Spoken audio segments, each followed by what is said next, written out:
Hello दोस्तों, welcome to the day 19 of a countdown to JIB November 2025। यहाँ पर हम आई एंड आईएफएस के इम्पोर्टेंट टॉपिक्स जिनसे प्रीवियसली क्वेश्चंस पूछे गए हैं वो डिस्कस कर रहे हैं as part of the series of shorts.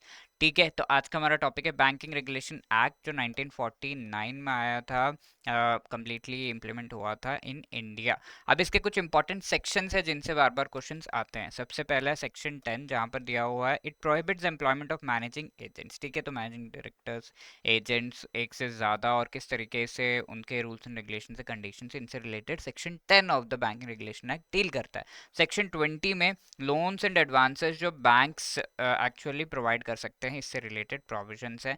Essentially जो ये लोन प्रोवाइड कर रहे हैं या लोन ले रहे हैं तो उसके ऊपर अपने खुद के सिक्योरिटीज को एज ए कोलेटरल जो है वो नहीं प्रोवाइड कर सकते। ग्रांटिंग लोन्स और advances on the security of its own shares. ठीक है, किसी के पास लेट्स से एसबीआई के शेयर्स है और वो लोन ले रहा है और कोलेटरल में एसबीआई के शेयर्स रख रहा है और एसबीआई से लोन ले रहा है, तो this is not possible.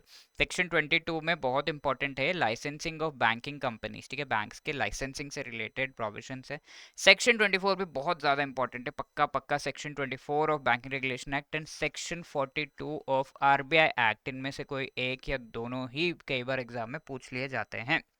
Section 24 छोटा भाई, इसमें एसएलआर से रिलेटेड स्टैट्यूटरी लिक्विडिटी रेशियो, जिसमें gold, government security and cash तीनों चीज़ों को in the form of reserves रखा जाता है with the banks itself. And section 42 of RBI act में क्या दिया हुआ है ये आप मुझे बताएंगे in the comment section. This was one question that was asked in the exam. States a banking company can not employ or be managed by managing agent. ठीक है, डायरेक्टर और ये पोस्ट होते मैनेजिंग एजेंट के द्वारा नहीं किया जा सकता है, आउटसोर्स टाइप का जो है नहीं किया जा सकता। ये कौन सा सेक्शन कह रहा है?